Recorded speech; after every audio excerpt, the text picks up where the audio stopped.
76 years after the Battle of Normandy, we traveled with Normandy tour guide Laurent around the Omaha Beach Sector to take several then and now comparison photographs.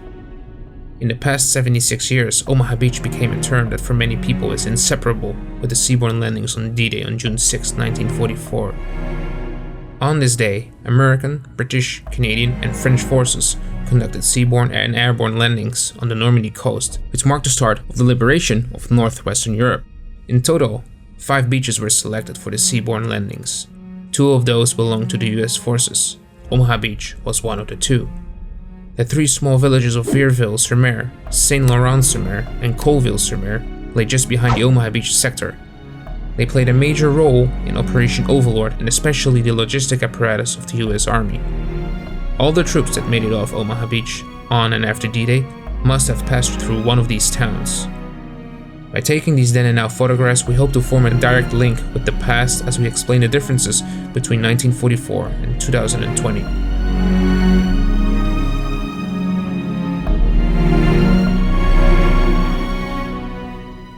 Our very first stop is the site of a famous photograph taken at the church in Coalfield-sur-Mer. So we're actually in Coalfield-sur-Mer. It's kind of interesting because Coalfield-sur-Mer displayed many pictures of the town that were taken in 1944 at the exact same location where those pictures were taken.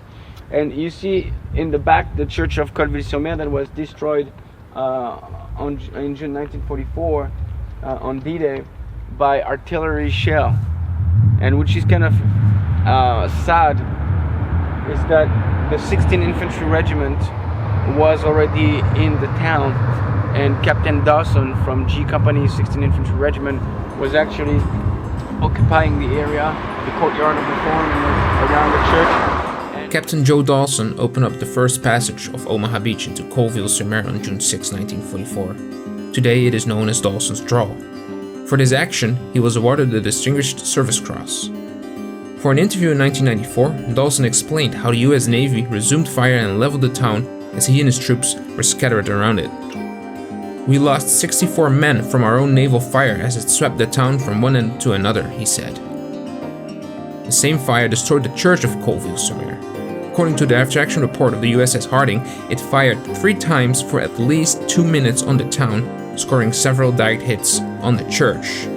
As a result, the bell tower collapsed on the wall that you can see in the photograph. You know, when you get those massive shells exploding, you have pieces of shrapnel flying all around the place. So that's probably why some elements of the 16th Infantry Regiment were killed by friendly fire. Which is kind of interesting, you know, Joe, it's the first time I'm really taking the time to stop here. And you can see that this gravestone right here, you see there? You see it? Yeah. That's the same in the picture. But you can see that when the church steeple collapsed, it took a part of the wall away, and I would presume the right part of the wall is still original. You see the left and the right is the same type of stone, but from here to here, you can definitely see that it's been repaired, rebuilt. So this is where the church steeple collapsed in front of us and took that part of the wall down.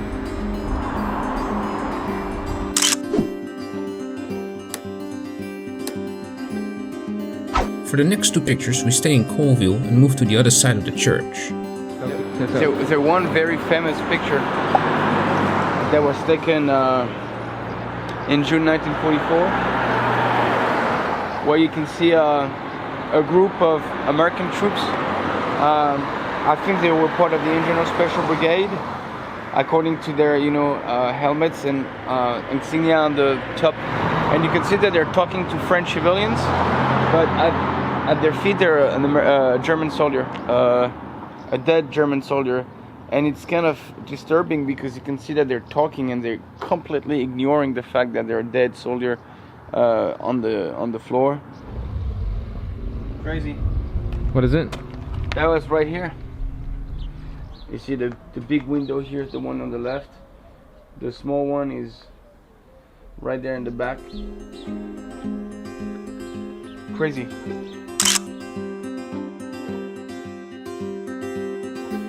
Right across the street we took another then and now photograph. What is interesting is that you can see troops of the 2nd Infantry Division coming from the center of Coalfield, probably going to the direction of Trévieres. This is interesting because the division landed at Saint-Laurent-sur-Mer, but in this photograph they happen to come from the direction of Coalfield. But that is not the only interesting part. The building there in the back, I see a part of the mairie. I see, actually, which is kind of absolutely crazy, that's the original gate that is actually falling apart. But you can recognize, you know, in the middle, the peak, as we say in French, you know, you can see that in the middle. Yeah. You see there?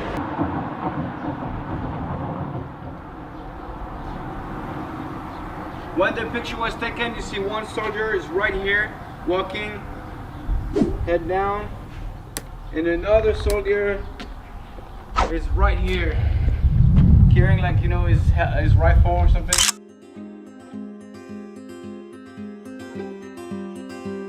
From Coalfield, we make our way towards the crossroads at Saint-Laurent-sur-Mer. Several photographs were taken here in the days after D-Day. And like I explained before, all the troops and equipment that landed on Omaha Beach had to move through the villages beyond, and this crossroad was filled with men and material. Right now we're in Saint-Laurent-sur-Mer, and we found like some pictures. They're actually known, you know, it's there online, nothing like exceptional, but I never really stopped here to look at those pictures and compare the buildings that are here today and the one that were already here in 1944.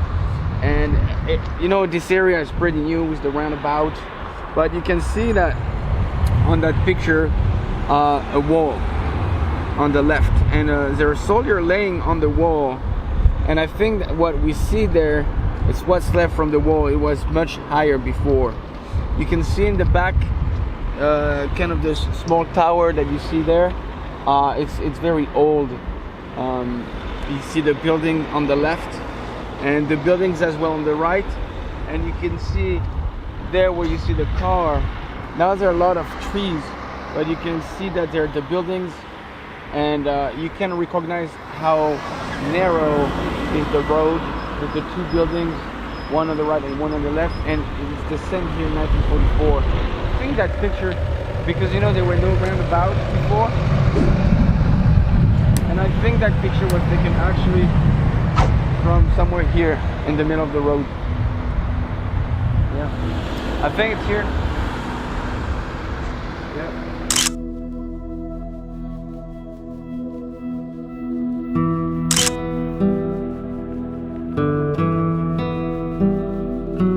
Before we move to Omaha Beach itself, we make a quick stop at the church in Saint-Laurent. Just like the church in Coalfield and the one in Vierville, this one had suffered from the war. However, most of it managed to stay intact.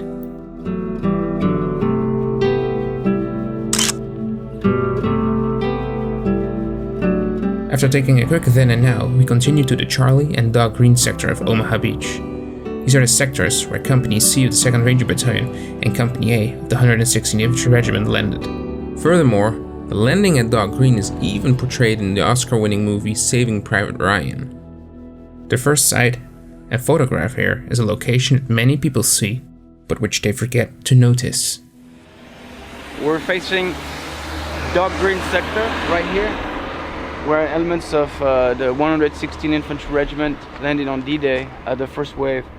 But this is interesting because when you're like driving here, sometimes people don't see, like they're missing the fact that it's a bunker right there, a German bunker, hosting a PAC 43. It's 88mm guns, so it's an anti-tank gun.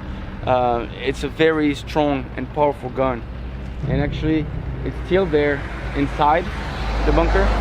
And on the top you can see that we built the National Guard monument because the 116th Infantry Regiment was part of the National Guard of Virginia, and a lot of units that actually landed here on June 6, 1944 were before part of the National Guard of Maryland, Pennsylvania, Virginia, etc., etc. So just would like to take a couple pictures because we have some pictures that we have actually here of that bunker, which is part of the WN-72.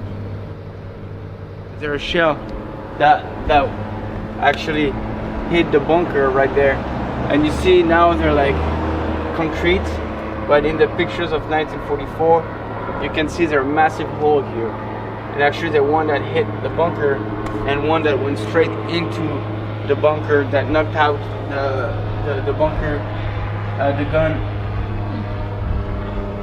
If you look there inside, you can see that it's badly damaged, and there's some pictures that I will send you where you see actually some pictures taken from inside the bunker, and still the original gun that made so much damage on the beach on D-Day. You see it's the perfect angle, 88mm gun firing that way. What is hard to see on the photograph of the bunker is that part of the anti-tank wall that you can see on the left side. There's another photograph where you can see a bigger part of that wall. It's hard to narrow down which ship took out the gun. USS McCook and USS Thompson reported firing on and taking out several bunkers and gun emplacements from the sea to the Vierville church throughout the day on the 6th of June. USS Carmick reported that an American tank was stopped by fire from a bunker on the edge of the seawall at the D1 exit. Shots were fired and it was taken out of action. Later that afternoon, all buildings at the D1 exit were shelled roughly in company with the USS Texas. The stone wall in the back of the seawall road was demolished and all buildings were leveled. For the final and most stunning then and now photograph, we walked over to the Charlie sector of Omaha Beach. This is the sector where 68 US Rangers stormed the beach on June 6, 1944. If you look at the beach right there, this is where element of Charlie Company of the 2nd Ranger Battalion landed on June 6, 1944 with the first wave. There were 2 landing craft, 2 LCA full of Rangers across the beach, and afterwards they actually attacked this German position, the WN-73. WN-73 or Strong Point 73 was a series of bunkers, trenches, mortar pits, machine guns and several weapons, all with overlapping fields of fire. The Germans had fully covered the approach of the incoming Rangers and troops of Company A of the 116th Infantry Regiment. Due to this overlapping field of fire with WN-71 and 72 to the east, Company A of the 116th Regiment was almost completely wiped out. With a total of about 200 men, they suffered a 90% casualty rate. The Rangers managed to climb up the cliffs and attack WN-73 from the rear. It was the first success to open up the Dog Green exit. Today there's a camping ground on top of WN-73. Some traces are still visible, including this German bunker that housed an anti-tank gun.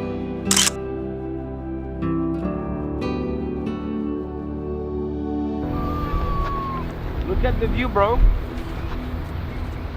It's low tide right now. It's absolutely amazing. The view is fantastic. You know, today it's beautiful, but you have to imagine thousands and thousands of troops, you know, landing in one day here, and from here you have a perfect spot. Anywhere you fire, like on the beach, you're gonna hit someone, you know. That's why they're not facing the sea.